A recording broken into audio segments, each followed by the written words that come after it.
Comment aider les entreprises à mieux valoriser leurs déchets bureautiques? Eh bien, cette mission, vous pouvez la confier à Grégory Lemay, dirigeant de l'entreprise Bureau Recyclage. Nous l'avons rencontré récemment dans les locaux de la société ID Logistique au port pour une présentation de sa méthode. Le constat, il est très simple.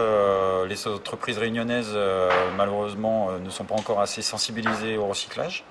Je leur propose notamment de recycler tout ce qui est papier, bouteilles plastiques, canettes s'ils ont un espace cafétéria, mais essentiellement le papier bureautique, parce que actuellement sur l'île, on enfouit encore 95% du papier bureautique, alors que c'est une matière tout à fait revalorisable et sur laquelle on sait faire énormément de choses. Effectivement, moi, je suis au cœur des projets qui se font sur l'île depuis un petit moment.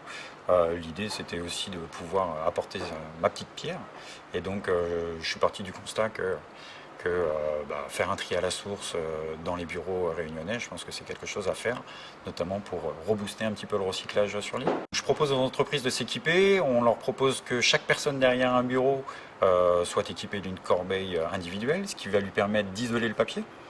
Donc il ne mettra que du papier à l'intérieur de cette corbeille. Sa deuxième corbeille servira pour tout le reste. Nous mettons aussi à disposition des centralisateurs qui permettra d'y déverser régulièrement sa corbeille.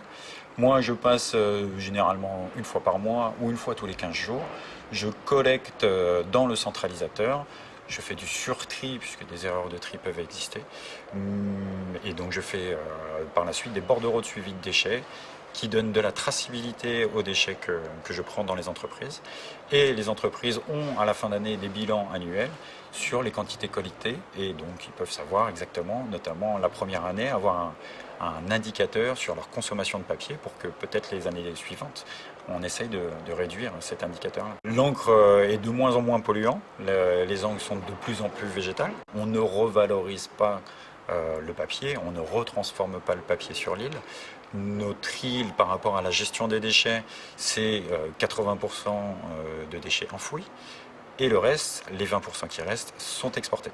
Donc le papier, vu qu'il est très bien isolé et qu'il est propre et sec, à travers mon partenaire Cycléa, il est directement réexpédié en export vers l'Inde, vers l'Indonésie, vers généralement les pays asiatiques. Chaque département français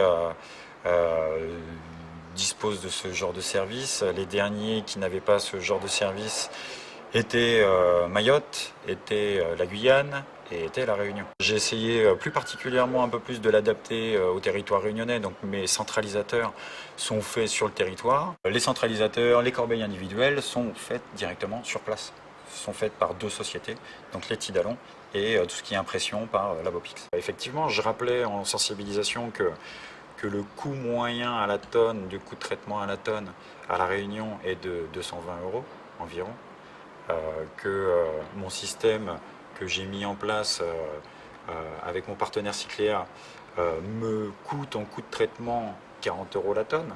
Donc vous imaginez qu'on est 5 à 6 fois moins cher en coût de traitement. Sachant que recycler permet 5 fois plus de création d'emplois que notre système de collecte actuel. Ce qu'il faut savoir, c'est que moi je paye pour que Cycléa me reprenne mes déchets. Je pense que c'est intéressant qu'on s'y mette, vraiment.